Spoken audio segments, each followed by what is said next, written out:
guys, welcome back to Strong Successful Mail. So for today, going to go over an email that was sent from a subscriber. This is my guy, I believe he's in his 30s. He's been watching the channel for 4 years, and he shares his story, his life story here about his rise, then fall, and then rise again after many bad circumstances, in particular, dealing with a particular girlfriend. You're going to see how he had a terrible childhood that was not his fault at all. I'm talking bad family life, in foster care, lots of problems, but regardless of that, still rose and got his life together. And then when he was doing well, guess what? He met some chick and a major fall, but eventually a rise and kicking her to the curb. And that'll be a great story to go over here, a good uplifting story for all you guys that are struggling and going through hard times, to know that even though when things get so tough and you think that there's no way out, there is. You got to keep on pushing, take it day by day, persevering, and you're going to be okay.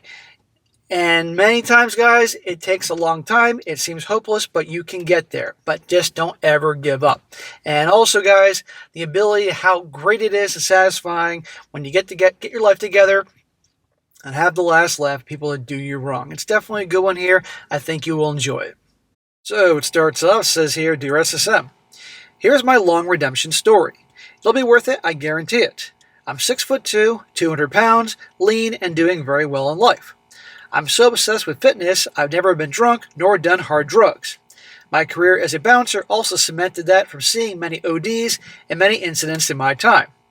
However, I had a very negative start to life, and I have to elaborate it all in length so you can understand why I was such a hateful SIMP in my early years.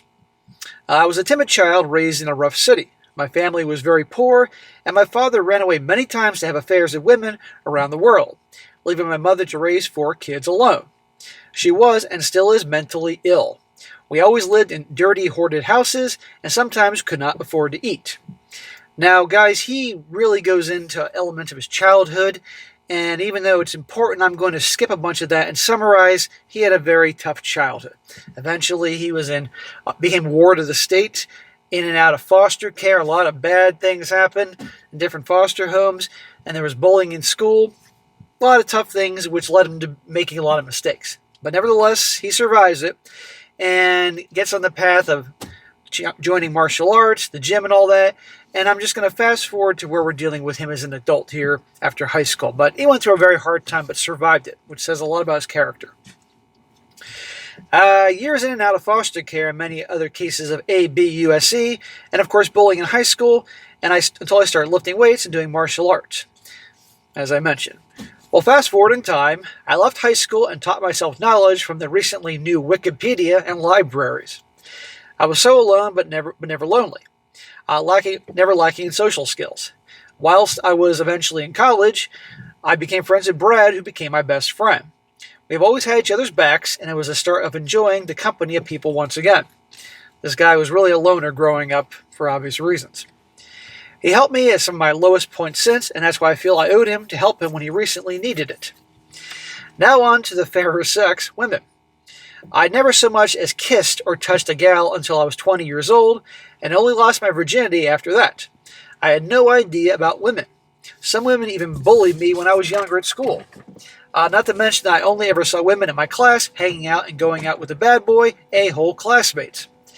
Well, dude, given your childhood and what you went through and the effed up experience and your dad never being there for you and all what you went through, it's understandable that you had a lot of issues socially and all that, really. But I was clueless and still lived with my mother, who was always crying and depressed and threatening to end herself. I, the youngest child, left the house, and her emotional ABUSC worked on my good nature for many years, and I viewed women in a warped way.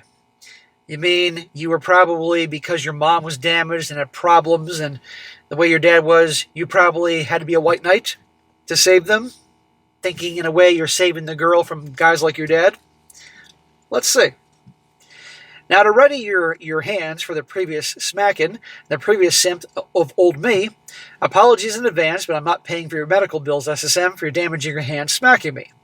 Maybe grab a weapon for the smacks of the younger me deserved. I only had a few relationships in my 20s and went a few years alone with no intimacy. Like a true incel, instead of studying science hard at university, I would chase the attention of females, thinking the harder I tried, the more it would work. Well, it never did work. But many young men didn't have male role models or YouTube back then in the day, and I was utterly clueless and kept making the same mistakes. Women avoided me like the plague. That's the problem. You kept doing the same things that were causing you that weren't working, and so of course they weren't work. It's not like it changed. It's like the definition of insanity, repeating the same thing over and over again, expecting a different result. And of course, the fact that you said you kept trying so hard. Guys that try so hard screw things up. Notice it's the guys that don't try so hard, that don't give a crap either way, that have vastly more success with the opposite sex. Well, I dated single mums. One I begged not to dump me. Smack! Here we go. A drug addict. I was naive to drugs. Some town bicycles and other questionable women, always wishing to save them and be their guardian. Smack! Captain Save-a-Hoe. I know it came from your mom and your dad and your family situation. I can see it right here. It's obvious. Well, you know what happens to the Captain Save-a-Hoes. Don't be a white knight, guys. Let somebody else save the damaged girls. Even if them being damaged is not their fault for their childhood issues, it's not your job to fix them, because guess what? You're just going to make yourself miserable in the process. Captain Save-a-Hoe was my alter ego. Only my first girlfriend was probably a decent pick. And all this despite working part-time as a nightclub bouncer for my early 20s, seeing human nature at its worst, especially female nature, all the time. Well, then that should have really given you had an advantage compared to most guys seeing reality, and yet you went down that path. And that's because of your childhood crap. Well, life was still tough for me, and I lost one of my few male role models, my uncle, when he offed himself when I was 25 years old. I'm sorry to hear that, man. Still, I was on the way to finally getting a grip on life and building something stable and happy. I left my mother and her emotional manipulation, and at 26 years old, I was studying a master's degree to progress onto a PhD doctorate. Wow, that's amazing. I was even making new friends and connections. I had finally persevered despite the odds. Well, good for you. That says something about you, bro. Again, I didn't really read a lot of the part about your childhood because it's already a long enough story as it is. But guys, he had a lot of problems growing up that was not his own. And the fact that he went to college and went on and all this says a lot. Well, then, as things were going well, I got hit by a car on my bike and lost everything. My physical health, my finances, my mental health. My leg was damaged for good, and I couldn't walk properly for close to a year. It was devastating for a fitness fanatic like myself. Even the woman I was dating at the time left me because I couldn't perform anymore. Well, she didn't love you, and honestly, she was doing you a favor. Really? I became a hermit and retreated into recovery mode, using my knowledge to rehabilitate in solitude and delve into philosophy, particularly Stoicism. It didn't depress me, it only motivated me more. I also got a lawyer for an injury claim against the people that knocked me over. More onto this later. When I re-entered into society once again and returned to working as a nightclub bouncer, I was suddenly swamped with attention from women, something I was not used to. However, with my new demeanor, greatly restored fitness, and I don't give a fuck attitude, I started to take my pick of women and entered a man whore phase. Imagine a hungry lion getting to eat at a banquet for the first time. I can imagine, bro. And notice what he said here. This is important here. My I don't give a fuck attitude. This is a complete 180 compared to when he was younger, like he said, when he was trying so hard. When you don't care, it's amazing what happens. And the 4%ers out there watching me will agree with this. Well, most of you. I then dated one woman exclusively, but after she lied about a miscarriage she had with our child, it didn't last very long. And by the way, that was due to PCOS. She claimed she was infertile. Well, roll into 2019 with life going mostly smooth now, my love life in full swing again, and my legal claim progressing. I met a much younger woman in the January at my nightclub. Let's appropriately call her Karen. She was very attractive, redhead, and curiously intelligent. We hit it off, and I felt a spark I never felt with any woman before. Yeah, but you met her at the nightclub, one of these nightclub chicks. I wouldn't go there. That's for fun and hooking up. And besides, as a bouncer, you saw the type of women that would regularly frequent the club. Were they really girlfriend materials? I think probably still Captain Save-a-Hoe, you know what was still in you, bro, even though you had a I don't give a crap attitude most of the time. Well, after exchanging numbers, we met a fortnight later and started dating. It was an amazing first year of fun and adventure, but it put the blinkers over my eyes of logic.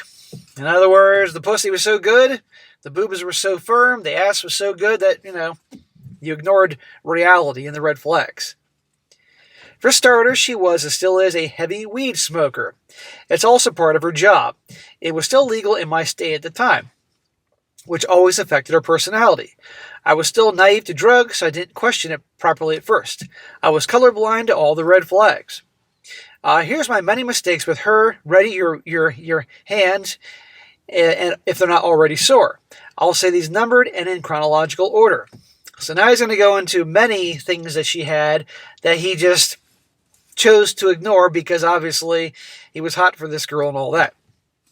Number one, she was previously a bisexual. Whilst we went clubbing, she got drunk and stoned and randomly kissed a girl right in front of me. I got mad but brushed it off due to her being intoxicated and very young. Smack! Dude, that's disrespect. That's cheating. I'm sure you would have handled differently. She walked up and made out with a dude. You just taught her she can do that crap right in front of you, no doubt, and you won't do anything about it. And why? Because you were hot for her. Never do that. And oh yeah, if she was previously bisexual, like she switched it off like a light switch, no. If she's into both men and women, that's not going to change. That ain't girlfriend material. I mean, there's nothing wrong with that. It's their choice. That's the way I see it. But I just wouldn't want that because you got serious with her and she starts having the itch for some female loving, it's going to blow up in your face. Let that be a lesson to all you guys. Number two, I let her hang out and sleep over at a male friend's house who were cannabis dealers and growers. I just trusted her too much. Smack! You're in a relationship, your girl should not be hanging out with other dudes, let alone sleeping at their houses, dude. 3, she thought it was a good one time to randomly introduce me to two of her ex-boyfriends at the same time at my nightclub, at which I didn't even know what one of them looked like. For some stupid reason back then, I just accepted this as normal and talked to them while she watched. She's doing it on purpose to probably try to make you jealous, see if you get insecure, playing games. This chick didn't care about you. 4, she was often on the phone and guarded it. Well, all women are on the phone all the fucking time, but if she's guarding it, then I'll tell you something. 5, the night before my birthday, she again got stoned and drunk, but this time at my workplace. Grabbed a random girl in front of me and French kissed her in the corner. What did I tell you earlier about that? When she did it earlier, you should have broken up with her then and there. I mean, shit, if she's making out with other chicks, at the very least, she can bring some home in the bedroom for you. And this ain't marriage material, girlfriend. This is just to have fun with. But I'm sure she wasn't doing that for you. Total disrespect. I again tolerated this behavior. Smack. Let's see where that gets you. But asked her to leave the nightclub. I really should have dragged her out by her hair. I spent a few days contemplating it all. Then COVID was declared not long afterwards, and in that crazy time, I decided to forgive her and start fresh. Give me a 3-smack combo, please, SSM. No, asshole, I'm going to give you a 4-smack combo. Smack, smack, smack, smack. Bro, what happened to the I don't give a crap attitude? Oh, yeah, that's all fine and good until you find some girl that really, for whatever reason, does it for you. Guys, this is rocket science. Now, he hasn't discovered my channel yet, but even still. 6, we strangely did well during COVID, probably because of how erratic everybody else was around us. However, remember my ongoing legal claim. Well, it was delayed due to COVID, and my lawyers were doing a horrible job gathering evidence to win my claim. It was meant to end in 2020. I also lost my job during COVID. She began to pester me about money, despite us not living together. And what I was doing with my life during the lockdown of all times, and asking about my legal case in suspicious ways due to with how much money I would win. You're not even living together, you're not even engaged, and she treats you like shit, but she's on your butt about making money. It wasn't your fault at the time that you couldn't work your job because, depending where you live, they were closing down various establishments and everything. 7, she came from a bad family. Well, you were probably thinking, well, I came from a bad family and it's not my fault, so it's not her fault. It's a sign. Her mother was morbidly obese, her father absent, and her extended family were either drunks or druggies. In other words, they're fucking losers. What do you think she's going to be? Oh, by the way, guys, in case you haven't heard this before, I got new people all the time, if a very good way to get an idea how your girl is going to look when she's older is look at her mom. If her mom takes care of herself, looks pretty good for her age, then there's a possibility your girl is going to look that way. Not just genetically, but also in terms of what her programmed idea how you look when you're older. On the other hand, if her mom looks like Henrietta the Hippo, there's a possibility she is going to look like Henrietta the Hippo in 30 or 40 freaking years. Guaranteed. Whether, again, it's because of her genetics or just simply, oh, well, that's just what happens. Seriously. We're all here to learn shit. I know that's not new to a lot of you, but I got to mention it. They were a bunch of losers. She also had bad things happen to her as a child, so we bonded over that. You were trying to save her. In late 2020, her mother died from diabetes and cancer whilst we were visiting. That's what happens when you're an obese pig. I had to help the funeral staff physically carry her mother out since she was so... I can't help but laugh. I had to help carry the mom since she was so obese. Her death triggered PTSD in Karen and turned her into a nasty woman over time. Or nastier. Well, it wasn't your problem. I tried to emotionally support her, but it failed. She, even years later, forgot I was actually present at her mother's death. 8. I let her move in with me nearly 2 years into the relationship, thinking it would help us both. It didn't. Are you shocked? Give me another smack. Yeah, smack. What has she done to warrant you being in a relationship with her, let alone have her move in with you? You know, she's just an asshole on all fronts. It was the Captain Save-a-Hoe thing. You felt bad for her because your childhoods were similar. My leg injury over the years required many return hospital visits and became really bad during this period. I stopped exercising because of it, and my mental health started to collapse. I'd also discovered the negligence of my injury lawyers. Should have fired those fuckers. You should have hired another law firm. I don't know where you live, but I don't know. Here in Florida, there's plaintiffs, attorneys everywhere. My God, personal injury lawyers everywhere. You Florida guys know every billboard on their freaking highway, some personal injury lawyer. But anyhow, I'm guessing not in Florida. Hire another lawyer to do it right, and you can sue those guys for negligence. I found newer, better lawyers who exposed how incorrectly filed the legal paperwork was, so many fumbled medical reports, and that they made a huge list of errors so bad that I was potentially going to be saddled with $100,000 of debt for something I was a victim of. And they made sure to enact legal loopholes so I couldn't sue them. Haha, shocker. Always listen to your lawyers, SSM, haha. At the same time, my eldest sister was diagnosed with cancer, which she later died from. My girlfriend was semi-supportive at best during this time. Sorry about your sis. Number 9, our relationship was slowly fizzling away. Slowly, your relationship was dog crap from the beginning. Karen had begun to become big in the cannabis industry with her work, to the point that prominent companies were flying her out to international events and sponsorships. It made her ego explode. There you go. And she's making more money, no doubt more money than you, and she probably saw you as this little grasshopper that was nothing to her. Not to mention, I'm guessing she's still in her 20s, in her prime, good looking. So yeah, her ego's in the stratosphere. She would start berating me about my low earnings, what'd I tell you, my ambition, appearance, and even my values. I was so depressed and in physical pain, I couldn't even disagree with her. You were so worn down. It can happen to all of us, but you can't let yourself get there, guys, or at least stay there too long. Well, life finally got the best of me, and I started to get compulsions to jump off my local bridge, which I planned in secret to do a week later. Bro, it's not worth ending it all. After everything you've been through and survived and thrived, you know, we're all going to go through hardships, some worse than others, and usually the hardships are one after the other, hence the saying, when it rains, it pours. But you never, ever throw it all away. There's always another day to better things. And you certainly don't throw it away as some bimbo. Well, finally, some control on life. While I was visiting the bridge to carry it out, I got a few random texts of family casually asking how I am. which shocked me back into reality quite hard. I told Karen a month later about it, and she cared for me for a little while. Are you telling me you were on a bridge ready to jump, and suddenly you're getting texts from friends and family they haven't heard from in a while? That is some divine intervention, my man. That ain't no coincidence. There's a lot of crazy things that happen that can't be explained, and there you go. Number 10, her interest in me faded again pretty quickly, and she started to mention a guy friend in her industry a lot. They even hung out at his house a few times. Again, I just didn't care about anything anymore. The sex dried up completely.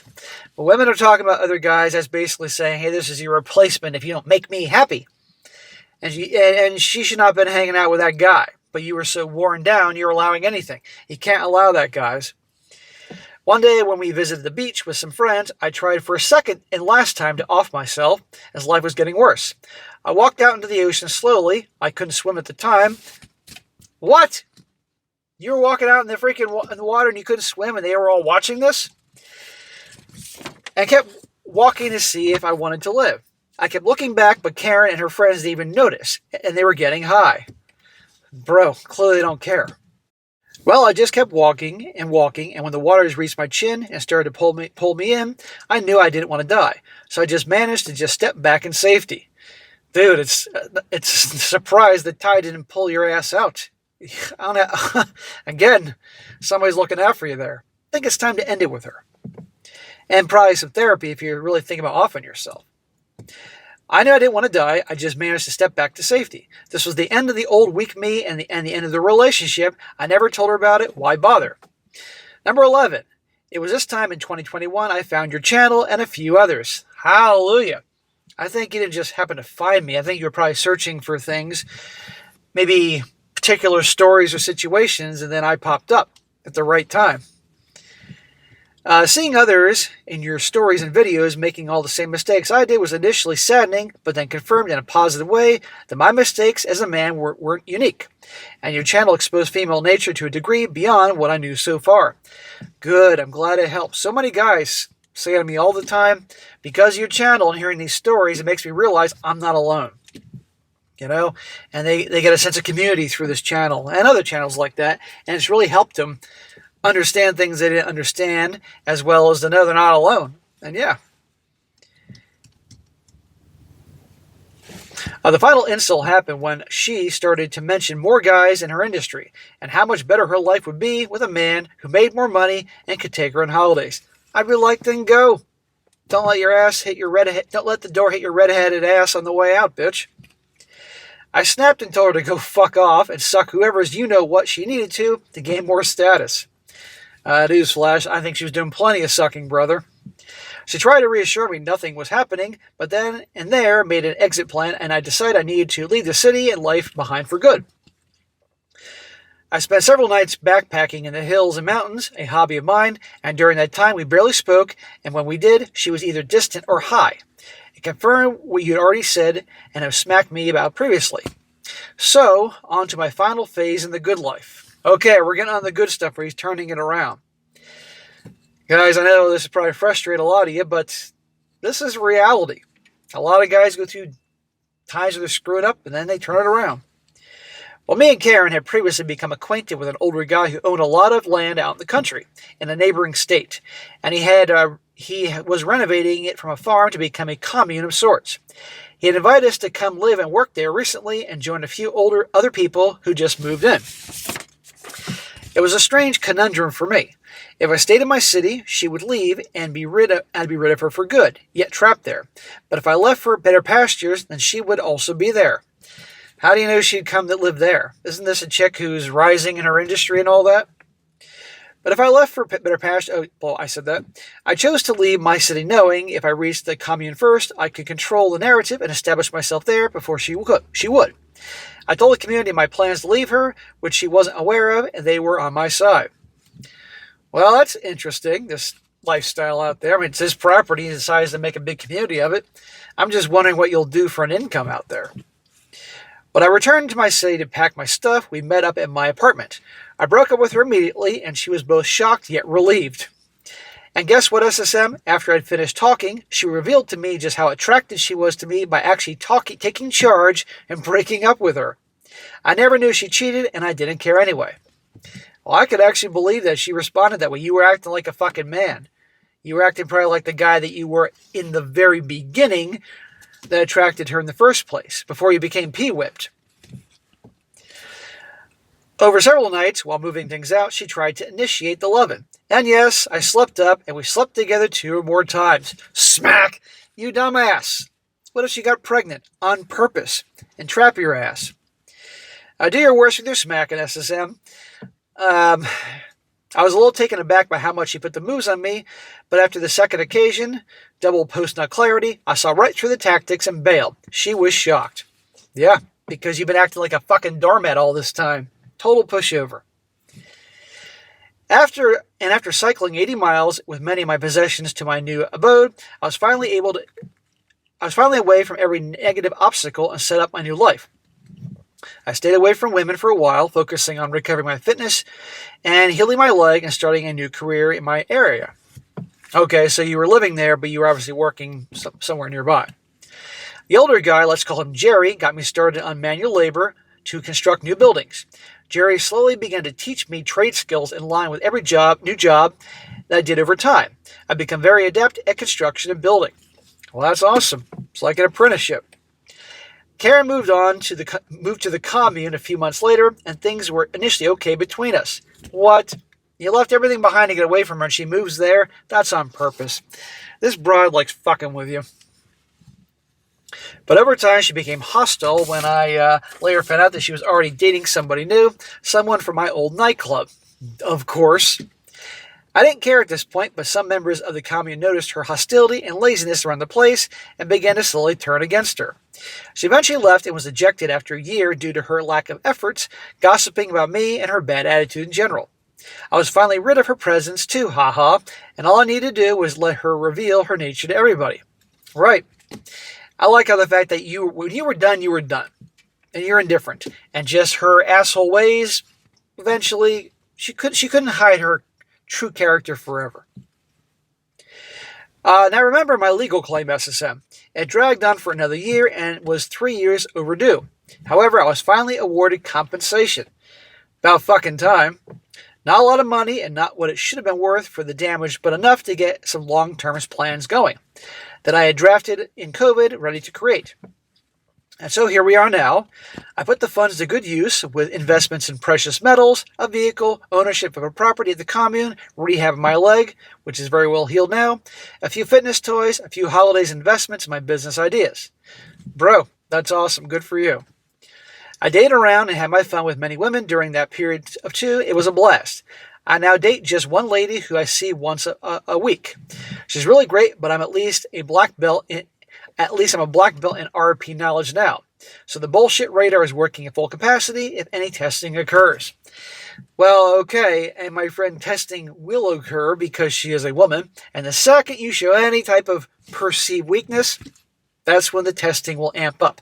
Jealousy tests, shit tests, you name it, it'll happen. And you'll see just how much of a black belt you are in RP content and things like that when the bullshit starts. Because if you allow yourself to become pee-whipped again like you did with Karen the Terrible, I assure you, the same crap is going to happen again. That's just how it is. You will be tested. Guaranteed. Do not let yourself get so attached. Attachments cause suffering. I know you all have heard this. This isn't just me saying this, because this has been said for a very long time by wiser individuals than me.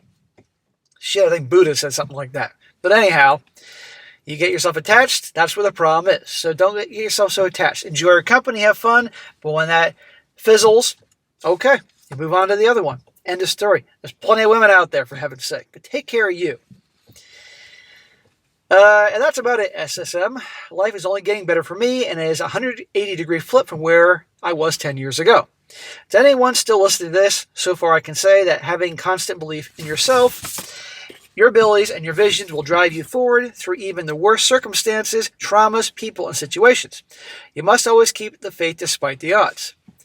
Thank you for everything you do, SSM, and reading my story. It has been cathartic to write it out after so long and realize just how much adversity we can beat in our lives when we believe in doing and being the best versions of ourselves. Cheers, Ryan. Ryan, good story, man. You have been through hell. Your whole childhood was hell and not your fault.